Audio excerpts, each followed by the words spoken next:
Assalomu alaykum. Agar siz videoni ko'rayotgan bo'lsangiz, sizda yoki sizning yaqinlaringizda tungi endurez kasalligi, ya'ni tunda uxlaganda o'zi bilmagan holatda siyib qo'yish holati bo'lishi mumkin.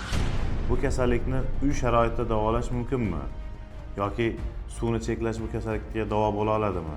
Yoki tunda biz buni bolani uyg'otib bo'lsak, refleks hosil bo'ladimi? Videoni oxirigacha ko'radigan bo'lsangiz, shu savollarning hammasiga to'liq javob berib o'taman.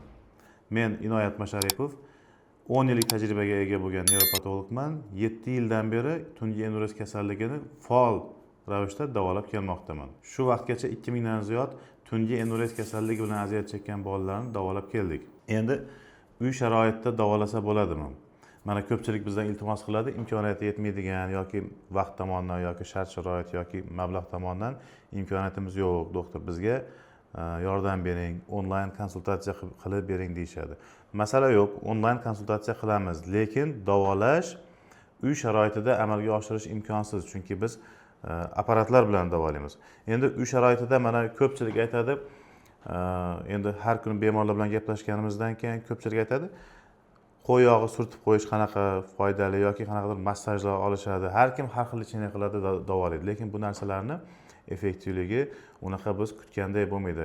Hattoki mana yaqinda bitta ona bizga murojaat qildi. 9 yil davomida bolasini uyg'otibdi. 9 yil davomida tasavvur qiling. 9 yil davomida yana 5 mahaldan soat 12 dan boshlab ertalabki 6 gacha. O'zi bolani uyqusi juda ham qattiq. Bola yosh bola emas, 17 yoshar o'g'il bola. Uyqusi juda ham qattiq. Uni uyg'otishni o'ziga yarim soat vaqt ketadi, yarim soat 20 minut vaqt ketadi. Ungacha onani asabi tamom bo'lgan, mana deylik uni uyg'otishga yarim soat 20 minut vaqt ketadi.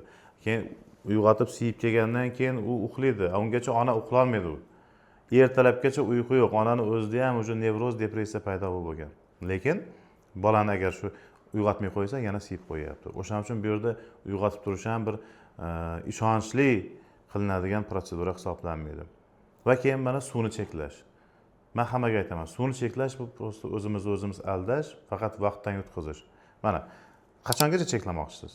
Deylik, suvni chekladingiz, mexanik suv tushishi organizmga kamaydi, avtomatik bu yerdan siydik hajmi ham kamayadi. Qachongacha?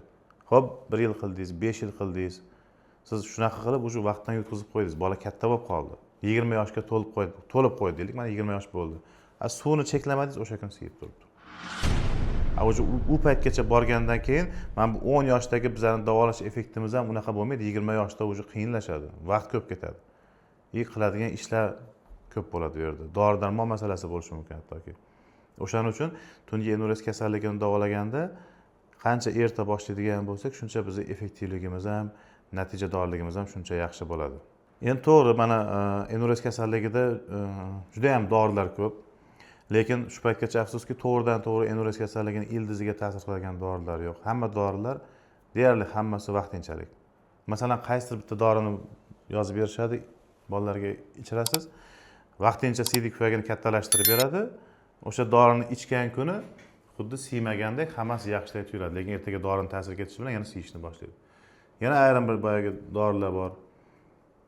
Umuman pochkada filtratsiyani to'xtatib turadi vaqtincha endi. U ham kimgadir ta'sir qiladi, kimgadir ta'sir qilmaydi. Hammaga ham 100% ta'sir qilmaydi.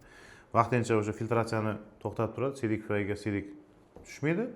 Qarabsizki, xuddi siymagandek. Dorini bergan payti yaxshi, bermagan kunni ertasi kuni yana siyishni boshlaydi. Bu beriladigan dorilar kasallikning vaqtincha belgisini yo'qotadi. Masalan, o'sha kuni berdingiz, siymadi. Bola qachongacha dori ichadi?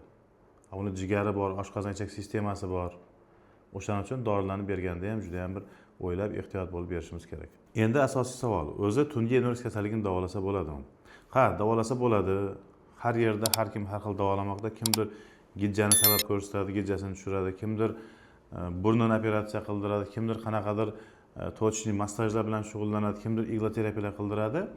Lekin to'g'risini aytsam, bu narsalarning effektivligi juda ham kam. Hozirgi vaqtda eng yaxshi hozir davolash usullaridan biri bo'lib turgan bu narsa TMS apparati hisoblanadi. Ya'ni o'sha magnit impulslari bilan nerv sistemasini o'sha impuls paydo bo'lishini kuchaytirish hisobiga bolada siydik qistaganini sezish yuzaga keladi. TMS apparati davolanish juda ham oson va qulay. Bu hech qanaqangi og'riqli protsedura emas yoki bir qo'rqinchli protsedura emas. Keladi bemor, apparatda yotadi yoki o'tiradi. o'rtacha 20 minut atrofida davom etadi. Ko'pchilik ota-onalar so'raydi, "Meni bolam qo'rqadi, og'riqli emasmi, boshqa emasmi?" Yo'q, bu hech qanday og'riqli protsedura emas. Unutmang, tungi enurez kasalligi bedavo kasallik emas.